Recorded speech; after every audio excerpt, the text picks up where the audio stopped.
tubakulisaayo nnyo mu masinzizo ag'enjawulo abasobodde ogenda okusinza ku mutonzi okumwebaza olw'ekirabo eky'obulamu kyatuwadde ffe baani okuba nti tukyaliwo mukulikeeyo nnyo mukulikireeyo ddala musiibye mutya ate gye musinzira okutulaba lunaku lwa Sande ssaawa 4 tuba tutandise okwogera emboozi ekola ensi eno. Why do we say love makes the world? Because okwagala kwe kubeezaawo ensi eno yonna. Okwagala tewaba muntu agamba nti ali happy naye nga talina muntu gw'ayagala aba akulimba, oba nga talina muntu amwagala aba akulimba. Byonna ebizibu by'otoyola ku ki omuntu nga talina muntu amwagala kiba kigenda kubeera nga ali miserable, nga tali happy, nga buli kimu tekitambula, nga talina muntu gwe weewunaganyako naye munaye kati wano nkoze ntya, munaye mpayo kasente naye waba n'omuntu akuwa kasente buli kimu kitambula. Bannange tubaniriza tuli bulala leero. Era omwami wabanga walala ebifuba by'abakazi bimuyisa bubi agende yeebake kubanga bano bendi nabo banyumye okunsinga naye nga kaba babuuzeeko it's a girl talk ate tubeere nga tusobola okuba nga tutandika program tunyumyemuko emboozi zibadde nnyingi ezifreni za social media ate nga ne Valentine etuuse olwokusatu week eno tutakuba tucelebratinga olunaku lw'abaagalana, that is Valentine's 14 February. Emboozi nnyingi tugenda okuba nga twogerako tulabye mu mawula n'abadde mu mawulire n'omukyala atugenda byogera mugafa abakyala tusibisa abasajja oba tubaleke batuwe ebimuli ku Valentine oba ffe tubawe. Kale kaba tubabuuzeeko tutandika programu yaffe ey'ekiro kya leero. Nsanyusa okulaba. Musiibye mutya abalungi abatuwuliriza, tubeebaza mwenna okubeera ku programu eno ennungi era katusuubire bye tugenda okwogerako olwaleero buli omu ajja kufunamu ekyokuyiga era bigenda kuba bya mugaso eri okusingira ddala eri abo abafumbo n'abo abatannagenda mu bufumbo. Amanyago amanya Nalunga Rovi, nkolera ku Kennedy Hotel, hotelia era okusoma nasoma hospitality. Okay. So tuli wano ku Canadian Hotel era nga n'olunaku olwokusatu wiiki eno yennyini Valentine's tugenda okuba nga tujja couples abaagalana tulina red carpet event tutegese ekyeggulo ekirungi ate osaanye kisubwa ggwe n'omwagalwawo. Kale tugende wa beautiful ono nomweru yatubisse ffenna bannange abaana ffe tukole tutya omusajja akutekako omukazi omweru n'okkiriza Shamimu okimanyi obulungi bw'omuntu gubeera mutima gwe.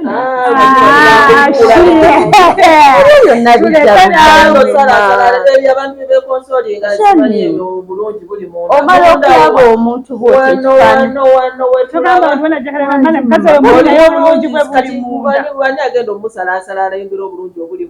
nakyo omala omulaba obulungi bw'obwokungulu kyekiddaku. Kkiriza kimu naye watubisse bisedde kkiriza kimu bannange. Sakolindako obulungi bw'omuntu oyogera buliwo. Kati bw'ogambye mbu obulungi buli munda. Omutima gwe empisa zo engeri gy'obulungi tubulaba. Abasiraamu tetwekwenyakwenya bw'olengera omukyala nga mulungi ye mulungi onoonya okuzaala banfunzizza. Esooka obuuze ku bantu baba tutandike naye mbaaniriza mwebale kubeera ku show yaffe ey'omukwano. Sharon naye ekigambo ky'oyogedde nti bannange laavu bulamu laavu bulungi laavu omuntu obeera mulaavu empulira ng'amaziga gampitamu. Tolina laava. Bino babijjamu nga byewunziseemu n'ogamba naye Mukama oba nkole ntya. Ebintu ebitambula nga bwe wabibala. Kyokamba bakugamba muna abawala abalungi bana basajja bituufu. Nina. Shami mubuuza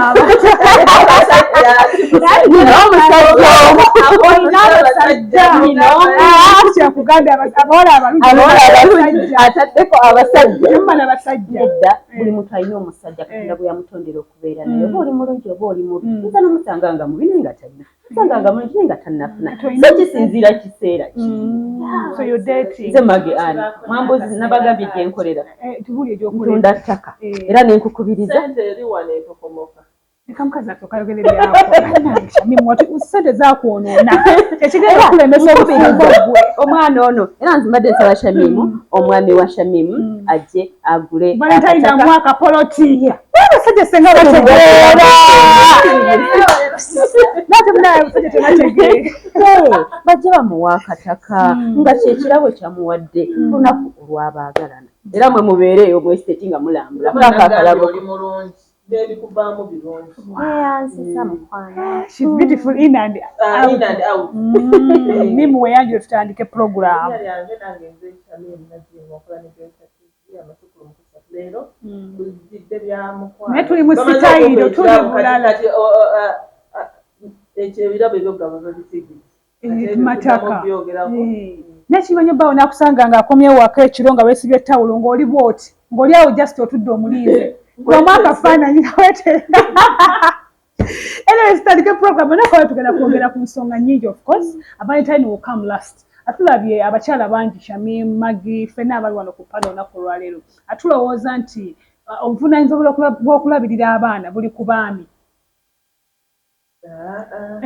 obuvunaanyizibwa buli wonna mugwe okulabirira abaana abantu balowooza nti bw'otoola nze nyinza okuba nno ng'okutoola ssente kyandinyanguyira okusinga okubeera nga ndabiriza omwana ayambadde ki anywedde ki omukebera katulututu yafunye infection yafunye kyokonna bonna buvunaanyizibwa okulabirira lwakuba oli waaba akwata mu nsawo alooza yasinga olabirira besides mulimu kati omuntu asobola okuba nga awa fees naawe akakadde just eyo figure eryemu bweti naye nga gwe omwana bw'alwala gw'omanyi ekiddako gw'omanyi kyayambala gw'omanyi kyanywa gw'omanyi kyalya nga actually oba kuwoolondeko you would prefer okutoola lwakiri fees gano okukola ki okubeera nga okola bino ebirala byonna so kitegeeza buli omu alina okutekinga paati ye bubeera bwawamu bukwasaganyize wamu. Maggie, what do you say about that?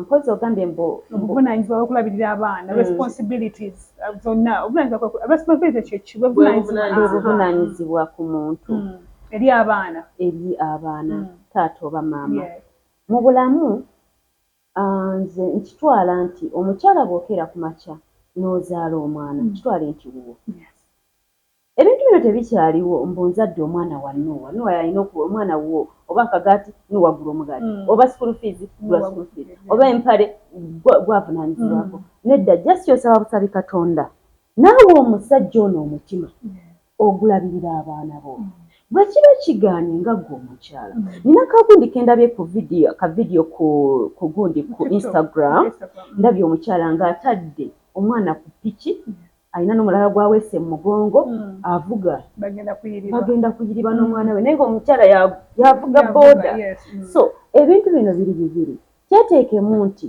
abaana bangi dadi bw'aba alemereddwa tuleke bateekako buzito nti gwateekeddwa n'omusajja aba akyaba n'agamba naye mukyala wange afaayo lwaki nange sikola ki bw'alaba nga tomusabye ajja kuswala agambe naye mukyala kiki wanjawulo atya ku banne so kimuleetera okugamba nti bwe mba saatoola school fees last term n'atoola school fees abaana ne basoma kanteekeyo sente kambawe kino so osaba busabi Katonda ye n'akuteeramu obwangu naye naawe kyeteekemu nti abaana olina bakuvunaanyizibwako era ogenda baweerera ogenda bawa n'ekyokwambala n'ekyokulya nga gwe omukyala nga dadi tannaba kutoola gwe nawe kyeteekemu nti nawe osobola. Don't you think men will become sperm donors nga bo baliwo bubezi kubanga bakozesa abantu mbuto balekerawo ate okubanga bafaayo eri abaana bano kyenkugambye ekyo omukyala ono bw'oba osinkanye nuwo nga tannaba kumufunira lubuto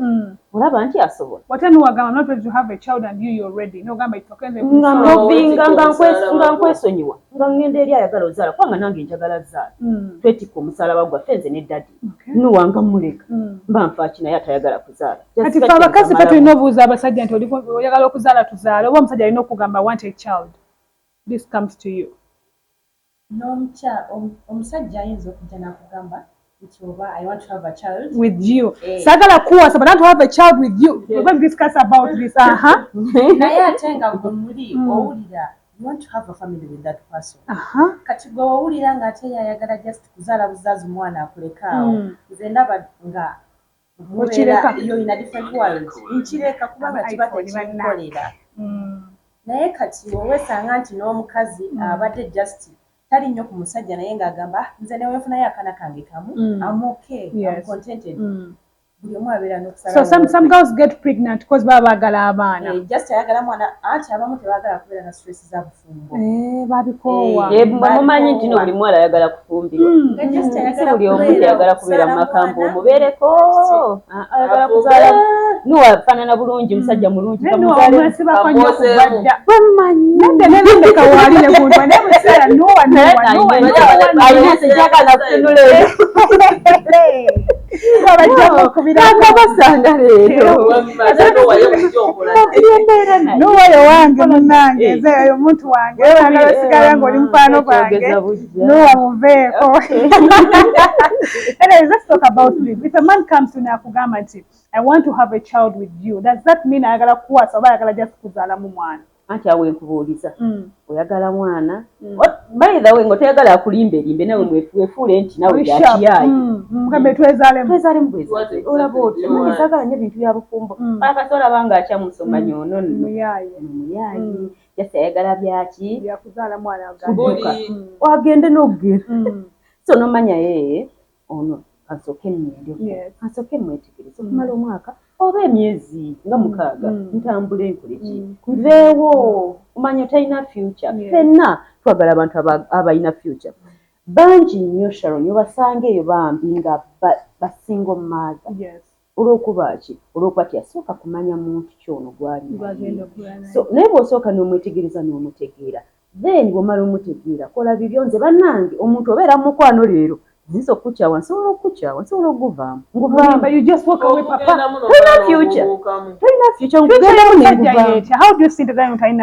bwe mutuula wansi omuntu nga wakamusinkana wakamusanga tuula wansi naye owulira ebintu byayogera ebigambo byayogera omanye abantu abatayagala siriyasi tayagala kwogera nyo ebintu bya siriyasi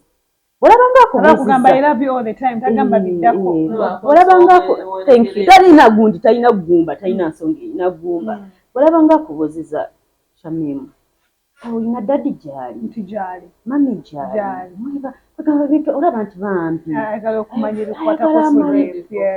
naye ono mbu nojjako dyeka jangu ondabeko jangu okyalireko akubira hano weekend wendi ewaka onosobola okujja ondabeko kati manya ebyo byakungulu waliwo ebyomunda n'ebyokungulu omusajja akwagala ebyaddala nga ayagala kuzimba maka naawe ne bwekuba kubeera naawe kwebaka naawe ayagala akulinze obudde bwonna wangi lwaki mupapya kitegeera naye ono banziruka akola era enkyayagala ogenda omukyalireko akubuuza naye wandi obeera osula naani ate ne musajja ayagala okujja ewo gy'osula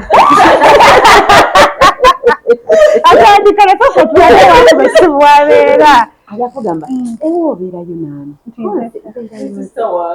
lwaki ekyasijja ne tulya ffenna ewuwo ewange but is that right for abakazi otwala abasajja ewaffe just in case we are in courtship kati ye alaba kiri okay. How about to us? Is it okay? Anti bebo bagambye abatenda buvunanyizibwa bagenda mumanyiragana batenga gwe olina okuteeka mu kiri you can't be okay with such a person coming to my place.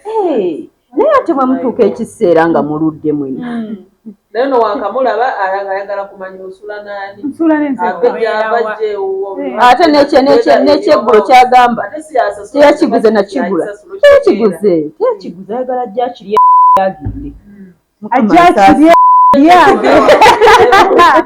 Anyways, tutwale story trainings ekiro kiri ku bakyala ffenna nga tugenda kuvaayo eyo after this. Abakyala ffenna, why do we think nti okuloopa bataata b'abaana baffe oba mu ba LC mu FIDA mu bitongole ebyenjawulo ebiddukanya ensonga z'amaka kigenda kusolovinga obuzibu obubeerawo obutafa ku baana? We saw a story of Winnie Nwagi way back ng'agamba ye atobye n'omwana we alinze omusajja ajje ng'agamba nti omwana ngenge. I remember I saw the story ffenna.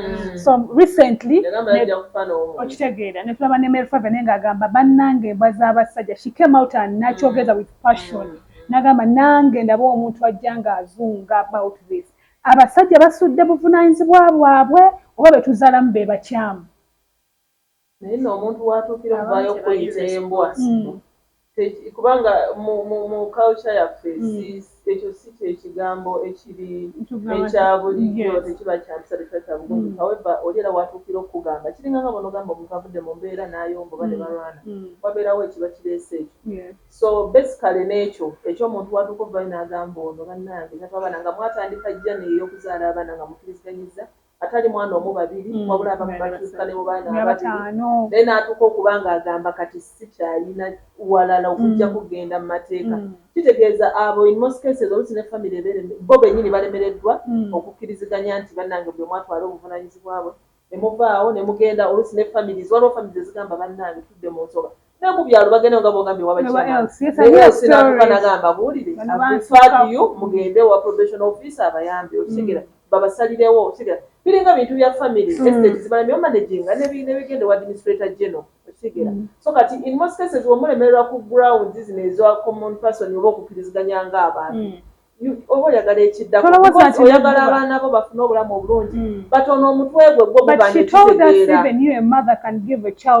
obulamu obulungi nga gwe mama teri maama yagaliza mwana we bulamu bubi okitegera waliyo abasobola otwadde example ya Nwagi nga ye alina capacity n'agamba nze ngezanga n'enjiraba embw eyo okitegera kitegeeza akwejje nako asazewo alabire omwana because alina capacity naye ono talina capacity agamba naye munnange waali mukyala tatalina capacity ajje tukwatagane tukole ki muba mwagala basajja mwagala baana muba mwagala basajja mwagala baana cause if you say a story ebadde training a week eno yonna omukyala alina bingi ebimulumanga obugende kubyomu abaana okitegeera she's telling us stories ebyokwanjula ate okukyala kwa gundi and everything oluusi temukikozesa bwolowooza ya mukwano nakyo kisoboka okitegeera ng'omuntu okimanyi nti mu mateeka omuntu bwakusuubiza nti ngenda kujja mwe ngenda kwanjula ngenda kwagala ngenda kola kina atakikola naddala nga kiriko obujulizi osobola omuloopa nakyo yamusuubiza tuzaala abaana bano tugenda kubeera ffenna tugenda genda mu bakadde tugenda kubeera ne family tugenda mu kitegeera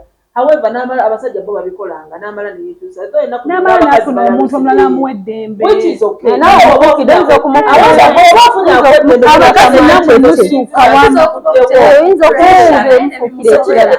omuntu w'abaana basatu mukwano oza kuzamu n'abaana 10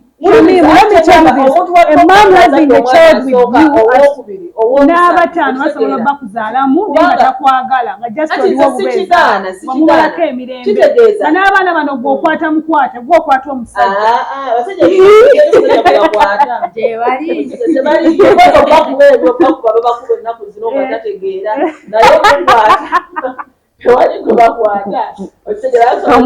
omukakanako anaabeera waatyo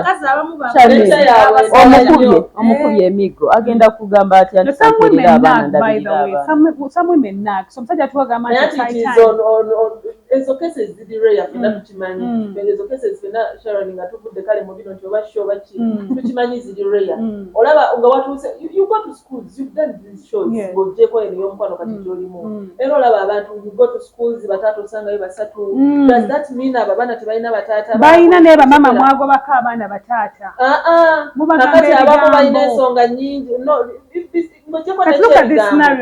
bano abaana bagenda kukula bamaulana basange tata babenga social media bamukutte over them okitegeera lwaki ateekawo embeera y'okuba nga bamukwata banne nga tebabakwata bangi naye tebavaayo mu mawulire anti kyenze kyeŋŋamba banne nga tebabakwata let him be responsible enough kati kankule Sharon nga bwagambye omukyala ayinza okuba talina busobozi nnyo nga bwabali bwengambyebalabyakola mu kiduuka kiwali kuhaamu omukazi namwe just mukisusa bususa talina bamukwana bagenda mumuwasa bamuweerera abaana omusajja akwagala n'abaana bo ate n'abasajja omukyala siyomu kyalina okuzaala yagala abakazi bo namba gy'oyagala ebiseera ebisinga abakazi bakola ekintu ekyo olwokuba bazudde nti omusajja yafunyeyo omukazi omulala n'akola ekintu kitere kirumya oli olwokuba yafunye eki yakwanze omwami oyo alabika ye muntu wabaki twavayo omukyala mama abaana abasatu n'omukyala omulala gwe yayanjula ku kivulu kyabwe waliwo abakyala babiri jjukira ku luhanikkiriza bana baaliwo babiri be yatwanjulirako olwo nga n'oyo omukyala kwali betumanyi ffe naye abalala maybe gye bali abantu okubanga gye bali naye olaba ebiseera ebisinga abakyala bakola ebintu ebyo kyekiringa omuvubuka okufunyisa omwana olubuto ne bakwata omuvubuka ne bamusiba kati mbuulira omuwala ono bw'aliba azadde n'omwana ono nga waali ku nsi nga daddy bamusiba emyaka 10 alivaayo atyalaga abaana bano I love you Maggie. Never only beautiful and intelligent. Only beautiful and intelligent. No, by the way, don't mix issues. Kambabulire.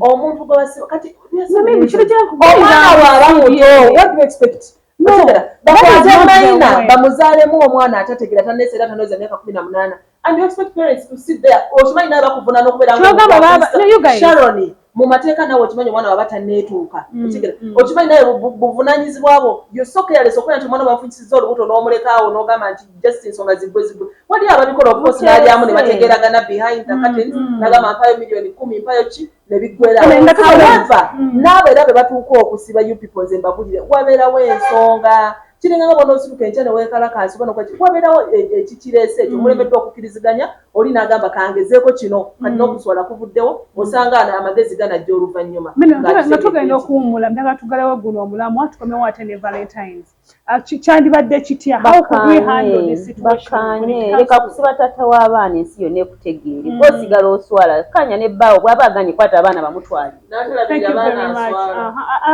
abasajja no you people abasajja nabo babeeremu amagezi woba olya toli ready kulabirira abaana ng'oli waggoba misinde ebyokuzaala bive kuzibo bigosanga kuzaala biveeko because era bagenda kusiba nkumali nkwagadde abatumalirize oli aga bazi baabwe banobupiira nze ngamba bangi badde batula ne bakanya kuba omusajja n'omutwala n'omusiba ebintu ne bibeera mu public n'ew'omusiba emyaka emeka nga tagenda taking a responsibility era aba tajja giteekinga. Thank you very much. Katumulemu tukomewo ne Valentine is coming. Where is your boyfriend? Get ready. Ate yakunyumya do we deserve gifts senga abakyala? Tusiffe kanamu abaami. Ani gwe twandiwadde kya kunaku nga naye lwaki omuntu omuwa ekirabo abakyala be bali wabeeka abagirlfriend bano babumpansimpa katukolewo tutandikirawo.